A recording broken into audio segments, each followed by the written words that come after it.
বন্ধুরা, আজকে আমরা ইংরেজি এম লেটার থেকে একটি সুন্দর কুকুর আঁকব। প্রথমে আমরা এভাবে একটি এম আঁকব। এবার এমটাকে এরকম করে উল্টে নেব। এবার উপর থেকে একটি রেখা বাঁকিয়ে এমের সাথে মিলিয়ে আরেকটি রেখা ঘুরিয়ে অপর পাশ থেকে ঠিক একইভাবে একটি রেখা এমের সাথে মিলাবো। পাশ থেকে আরেকটি এভাবে রেখা দেব, অপর পাশেও ঠিক একইভাবে রেখা দেব। এবার মাঝখান দিয়ে এভাবে একটি আড়াআড়ি বাঁকা রেখা দিয়ে নিচে ভাবে গোল দিয়ে আমরা কুকুরটির নাক আঁকব।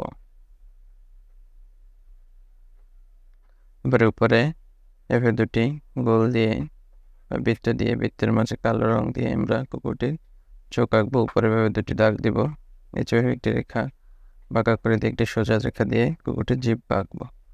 উপরে কান থেকে একটি রেখা এভাবে নিচে টেনে পাশ থেকে আরেকটি রেখা টেনে কুকুরটির পা আঁকবো, পায়ে নখ এঁকে দেব। সামনে আবার দুইটি রেখা টেনে এভাবে কুকুরটির পা এবং নখ আঁকবো। উপর থেকে আরেকটি রেখা অপর পাশ থেকে টেনে এভাবে আমরা নখ আঁকে কুকুরটির আরেকটি পা আঁকবো। এবারে পেছন থেকে এভাবে ঘুরিয়ে একটি লেজ আঁকবো। আমাদের কুকুরটি আঁকা হয়ে গেল। এবার কুকুরটিতে আমরা রং করব। কুকুরটির মাথার পাশে এবং কানের পাশে এভাবে আমরা হালকা হলুদ রং দ্বারা হলুদ রঙের শেড দেব।